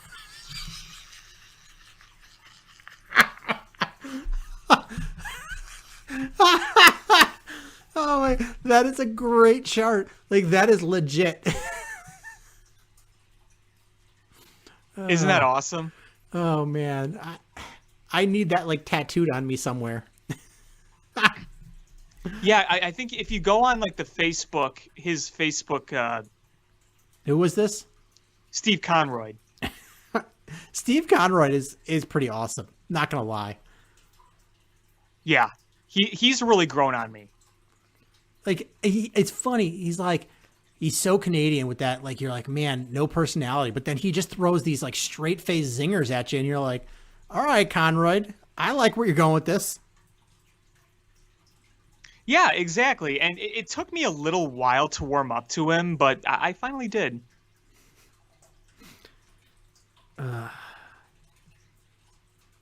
Steve Conroy. Yeah, I'm looking. I think they have like 15, 16 more games left, and we're coming down the stretch here. I'm nervous that Stan is gonna fuck things up for the long term with, taking on salary for the wrong guys. Like, I'm fine if they take on some salary, but I don't know. It'd have to be the right guy, and I don't know. And I don't know what guy that's making a lot of making money that is going to help this team right now. I know I said this about the Bulls and I absolutely ate shit, but I am going to say it for the Blackhawks. And then, I could be proven wrong again. So, but I almost would prefer if they didn't do anything. Just maybe you make a trade or two, something small, but don't do anything drastic. Yeah. How can you do anything drastic? Yeah, I mean, you're not trading your goaltenders, that's for sure. Like, I hope they make some moves to, maybe you could trade a Strome for some younger guys that can come up in maybe 2 years and help you out. Like, I'm okay with moving a few guys that are just like, meh, I don't care. And take a shot on getting somebody good out of it. But I just don't know who it is that you're going to trade for that's going to improve you right now. I think your best bet is to save that cap space and use it in free agency. I mean, the way I see the playoffs this year is you weren't expected to be good, so if you make it, you make it. If you don't, oh well. At least you could say you've had not a full season, but almost full season of being able to develop some key young guys and maybe have a better taste of what you have in the future based on what you've seen. I mean, that's really the ultimate goal of this season. So I don't shoot for the... I mean, I know the idea is to get into the playoffs and try to win. You do want to win, and hockey is a game of fluky things, but I don't see the need to try to force anything when your outlook has been clearly established. If this was just a middling year where you were trying to win, but it wasn't fully working, then yeah, I could see you being more aggressive. But we went into this season where Stan Bowman pretty much said, yes, this is a rebuilding season.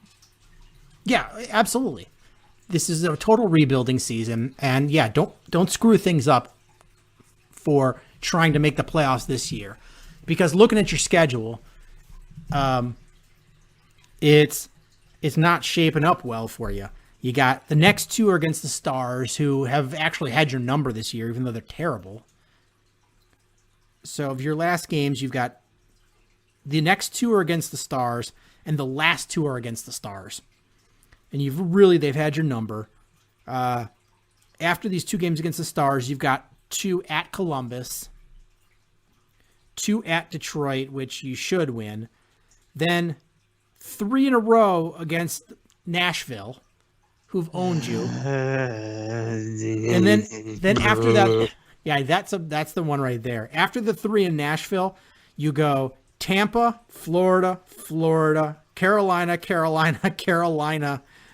Dallas, end of season. Yeah, that's I don't like that schedule to end the season. I'm not hopeful, but I'm not chalking the season up as a loss. That's the thing. Yeah, I mean, it is what it is. It's hockey's weird. And sometimes when you're a middle team like the Blackhawks, it's just kind of where the puck bounces sometimes. I mean, look at a number of the Blackhawks wins. You get a few breaks, you get a few saves, and you win a game you don't deserve to win, or vice versa. So, I could see them making the playoffs as much as I could see them not making the playoffs. I don't think they make the playoffs. I'd be shocked. Yeah, I mean, I'm not counting on them to make the playoffs on their own. Some of the teams around them are kind of middle of the road as well. So it kind of depends on who falls where and how they finish the season. But I'm still not counting this season as a lost season, because you've, the guy in pitching for the Cubs looks like the shooter. Does kind of. He gives me that shooter vibe. Shooter. Yeah, I mean, honestly, if the Blackhawks like finish like at a, regardless of where they finish, we've seen a lot more promising stuff from this team than I anticipated. Like I anticipated this being an unwatchable, boring, awful year, but you watch this year and you say, Alex DeBrincat looks like himself. That's good. Guys like Brandon Hagel, Pius Suter are making themselves noticed. You're getting a bit more time to Ian Mitchell and Adam Boqvist, and their play's been kind of, up and down or whatever, but at least you're getting them some more experience. You are looking at maybe a potential future piece in Kevin Lakin in a goal, because you're trying to completely rebuild your goaltending situation. You've drafted some guys, and look, the Blackhawks have a very good history of developing goaltenders. So maybe you do find something in this guy. And if you find something in this guy for the future, when you were not optimistic at all about goaltending going into the season, you got to count that as a win, right? I would just like them to go to Colin Delia and give him a couple starts, see how he does, because I'm falling out of like with Malcolm Subban. Yeah, he's had a few good games, but I don't think he's your goaltender in the future. I really don't. My biggest problem with Subban is if you watch him, sometimes he just kind of flails and hopes he gets the puck. You know what I mean? Yeah, I mean, the thing is all right, so you're looking at Kevin Lakin and probably your most likely guy that you're going to ride in the goal next year. But wouldn't it be nice to figure out who's the backup? Can Delia do it? Or you want to go out there and find a veteran because you don't trust Delia or Subban. Frankly, I think they need to get a veteran next year in goal, whether it's starter or backup. I think you need to bring in an experienced back. You just do. I mean, I would agree with that, but I guess there's always a veteran that you can get for not much money, but getting reliable veteran goaltending in the NHL isn't as hard as one might think. Just saying. Yeah, I was going to argue with you, and then I started thinking, I was like, he's kind of right. I mean, look at it this way too. There is value on a contending team, even if he's a backup goaltender. If you got young goaltending, it's almost like the backup catcher in baseball. I think there is value in having an experienced veteran goaltender. Now, I don't know how much you can attribute to him, but you remember 2010 when they got Antti Niemi? Antti Niemi didn't have that much NHL experience. I mean, he had some, just not a lot. But you had a veteran in Cristobal Huet. Cristobal Huet wasn't a Vezina winner by any means, but you had the veteran goaltending there. And then when you got to 13-15, you had Corey Crawford getting experience under his belt. And in 2013, you had a veteran in Ray Emery who has played in a number of playoff series and started a number of games. You had him on that team. Rest in peace. Yeah, rest in peace. Very sad. But, I think there's value in having a guy like that. I mean, I'm not going to go any value with Cristobal Huet. Boo. Yeah, that might have been a little bit of a stretch, but you can't disagree about Ray Emery. Remember, he was a very valuable asset on that team. He absolutely was. But remember, I think the best moment of Cristobal Huet is as a Blackhawk is when the Blackhawks lent him to another country. It didn't have to pay his salary. Yeah. Or at least counted against the salary cap. You know what's really funny, too, is if you looked at the uniform he wore overseas, it was like a billboard. Oh, have you seen some of those European uniforms? All those European uniforms look like NASCAR drivers with all the ads on them. They really do. I would love to go to like a KHL game or some like Eastern European game and just watch some wild hockey. I mean, frankly, you look at some of the minor leagues, even in America, they're full of that. I mean, the AHL even, they got their fair share of ads on their uniforms. True, but I just kind of want to go and watch European hockey. Oh, me too. Me too. It would be a blast. Because you will have such a fun mix of guys. You'll have young guys trying to make it. You'll have outcasts who are just going to say, F it, I'm just going to play however I want. And then you're going to have ex-players who are like 45 years old. Ex-NHL guys. That's true. NHL guys that are like 50 now and just decided they still want to play. Gray beards, gray hair. I mean, Yager's playing somewhere, right? I think so. He's got to be. He's going to be playing until he's dead. I hope he does. I hope that man plays forever. You know what I wish? I wish the WHA was still around, because you remember when so many NHL stars played there in the later days of their career. I mean, Bobby Hull and Gordie Howe, they had their years in the WHA. Let's see. What is Jaromir Jagr doing these days? Current I hope team. he's not still selling peanut butter. His current team is I don't even know what the symbol is. It's got like weird toodly-doos on 3 letters in a row.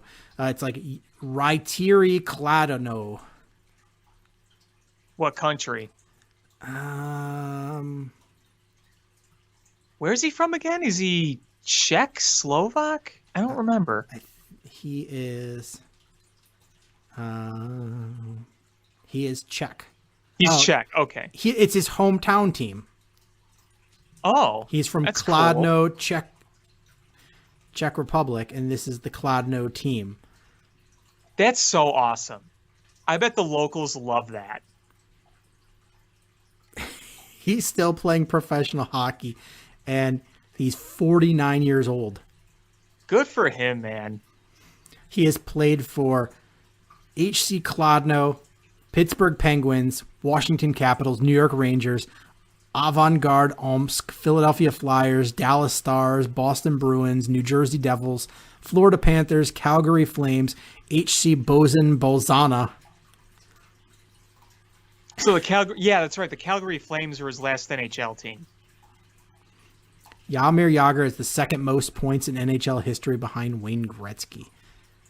He's the most productive European player who's ever played in the NHL and considered one of the greatest professional hockey players of all time. Yeah. When's he eligible for Hall of Fame? Probably when he retires.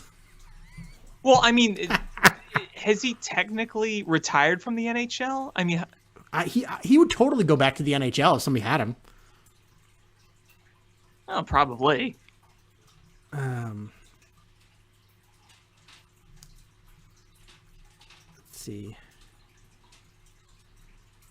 He should do a thing where he comes back to the States, and what he does is he spends one game with every single team, so we could say he's played for every single team. Wait, hold on. So here we go.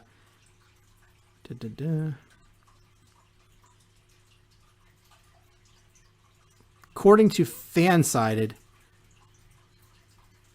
the 2021 NHL Hall of Fame could be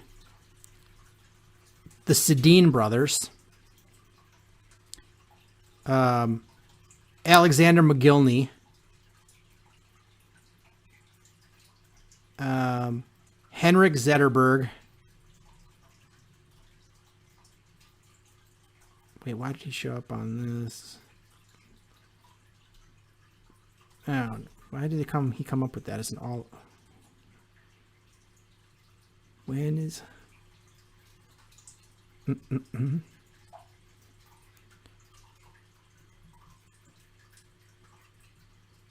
Yeah, here we go. There's a website called notinthehalloffame.com. Jaromir Jagr's on there. It says once he is eligible for the Hall of Fame, there should be no reason for him to not to keep him out in his first year of eligibility. I was going to say. He won the Hart Trophy, the Art Ross 5 times, the Stanley Cup twice, the Olympic Gold, the Ted Lindsay Award 3 times. He just needs to retire from hockey. Might be waiting a while.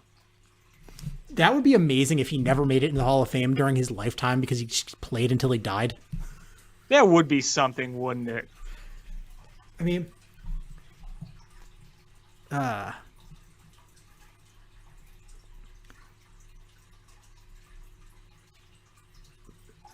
mean, who's the oldest hockey player of all time? Gordie Howe? I mean, how would he play till he's 50? Something like that. I mean, he played a long time. Yeah, but that was like different era. Well, I mean, you can look at that in a number of ways. You could almost say that's even more impressive when conditioning wasn't quite as elegant back then. Gordie Howe played till he was 52. Yeah, that's didn't he play with his son? Wouldn't that be great if he played with his grandson? Hey, Sonny. Let's see. He's got a cane and walker instead of hockey sticks. Let's see. The oldest goalie was Maurice Roberts, who was 40, just shy of, a couple days shy of his 46th birthday. Wow. Playing goalie too, that's impressive. The top 3 position players of all time. Gordie Howe played till he was 52 years, 11 days. Chris Chelios played till he was 48 and 71 days. Jaromir Jagr, 45 and 319 days. You know, I remember when Chris Chelios in 2010 actually played a few games on the Chicago Wolves, and then he got called up to the Thrashers. Zdeno Chara is 44 and 18 days. So yeah, he's been around a while. There's a good chance that he beats Jaromir Jagr for being taken third on this list. Yeah, listen to this list. Gordie Howe, Chris Chelios, Jaromir Jagr, Doug Harvey, Tim Horton, Zdeno Chara, Teemu Selanne, Claude Lemieux, Mark Recchi, Mark Messier. There's some Nicholas Lindstrom, Joe Thornton, Adam Oates, Bobby Hull, Brett Hull, Steve Yzerman, Mike Modano. That's good company.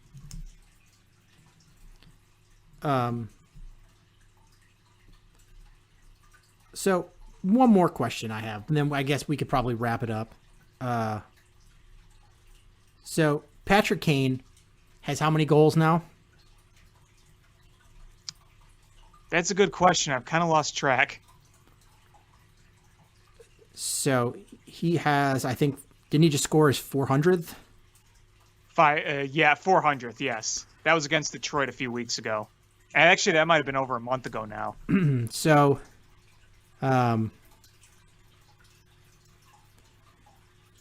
so he's at 402 right now. And he's 4th all-time for the Blackhawks most goals for a career. Steve Larmer is at 406. So Kane probably a very good chance of tying or beating him this season. Can we just take a minute to really talk about how underrated Steve Larmer is just in Blackhawks lore? Steve Larmer was a very good hockey player. And it's a shame that he never won a Stanley Cup with the Blackhawks in that era. I felt like he's one of those guys that's just not talked about. I mean, the Blackhawks have such a storied franchise. We talk about Makita, we talk about Hull, we talk about Pierre Palat, Tonio, Savard, Tony Amonte, Jeremy Roenick, Taves, Kane. All those guys. Or Doug Wilson even, who just got elected to the Hall of Fame. Chris Chelios. You could go on with so many names. Ed Belfour, Glenn Hall. But Steve Larmer, I felt like he never got like the love in Blackhawks lore for whatever reason. greats like Alexei Zhamnov. But so Patrick Kane, let's say for all intents and purposes, probably hits number 3 either by the end of the season or the first couple games of next season. Fair to say? Yeah. He's only 4 goals behind. Then next is Stan Mikita at 541. And Stan Mikita was pretty good. Does Patrick Kane beat Stan Mikita on that list? I think it's possible. It depends how long he's here and how long he could keep up his prime. I mean, he's aged like fine wine. Like, his best years have been after those Cup years. So I'm not going to say that he can't. Here's the thing is since 2013, 2014 season, these are the number of goals he scored per year. So this is already 1, 2, 3, 4, 5, 6, like his 7th year in the league.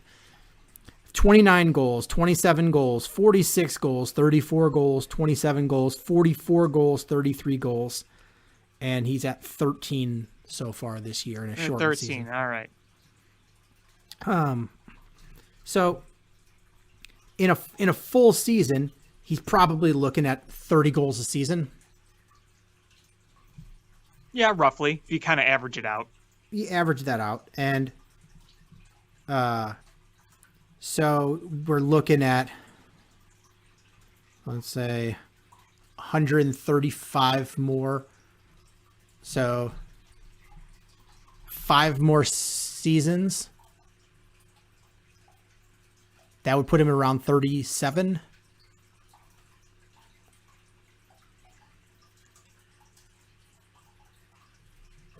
I think that's doable. I think he could pass Mikita. But then number 1 on that list is Bobby Hull at 604. I'm not sure he's going to catch him. That'd be tough. If he did, I mean, here's the thing going against him. Does Patrick Kane play in Chicago his whole career? I do think that's possible. I do think he can, and I'm not saying that him catching Hull is impossible. I just think it's really hard to do. That's a lot of goals. I mean, he's gotta basically get 50% more than he has right now. Right. Yeah. And it's taken him to 32 to get that. I mean, it's possible. Certainly. I mean, it's possible. You're looking at if he scores 30 goals a season, which is doable. You're looking at, I'm going to say 7 season, which would put him at 39. That's a long career, but sure, it's in the realm of possibility. I just think it's probably not very likely. I think he ends up number 2 on that list. Yeah, that's kind of how I see it right now, but we'll see. I mean, I think he has a much better chance of getting that assist record for the team than he does goals. Oh yeah, I mean the guy racks up assists like no tomorrow. I mean he's at 670 now, and Stan Mikita's number 1 at 926. So, you're 200 some behind him. Yeah, I think he can do that one. I think he can do that one because he's got a good clip here of his career. I mean, 60, 55, 49, 66. He could do that in another couple of years. I think he smashes the assist record. I mean, I think there's a good chance he gets 1,000 assists. The way he's going, yeah. I mean, he's really good at. I mean, it seems like every night he's recording an assist. I mean, he's like a point a game player. Yeah.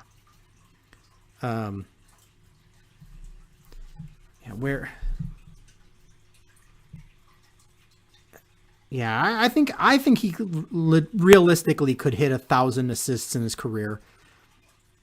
What would be nice is if he could hit that top 10 mark in his all-time for assists, which is, I think, doable. Top 10, number 10 is Gordie Howe at 1049. So if he breaks that mark, that 1,000 mark,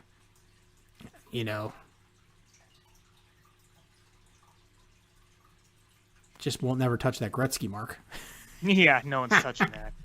Nobody's ever going to hit that, ever. Well, he is the unanimous GOAT, so to speak. I just really want to see Alex Ovechkin break the goal record. I just want that so bad. Not to knock on Gretzky, but Alex Ovechkin's just so good. He's good at putting goals in net. And I always laugh and say this. Imagine if he played in, like, the 1940s and 50s. Like, you just put him in there. Like, how many goals would he score a season? Like, over 100. Alex Ovechkin. The guy's wild. He's just a wild dude. Looking at his career. Goals per season. How many times he's broken 50 goals. What sucks is these two shortened seasons are hindering him. But that guy, 50 goals a season, he's... I mean, if he does 50 goals a season, he's going to be number 2 in 2 years. That's impressive. So if he can keep up that pace for 4 years, he ends up being, he smashes Gretzky at that point. Imagine saying that about somebody. That they smashed Wayne Gretzky's record. Yeah. Have you ever seen the movie Swingers? I have not. With Jon Favreau and Vince Vaughn. Yeah, I have not. Yeah, there's one scene in there where they're playing like the old like Nintendo NHL hockey, and he's like, "Oh man," he's like, "Gretzky's so good," and he's like, "Yeah, they took the fighting out of this game." He's like, "What did they take the fighting out for?" He's like, "I don't know," and he's like, "But the thing is he's like, there's still a way to make them bleed," and then the guy was paying for the food and paused the game. And when the guy went to pay for the food, he unpaused it. And he's like, "Oh, I'm going to smash Gretzky." And he's like, "Oh, look at his head bleeding on the ice."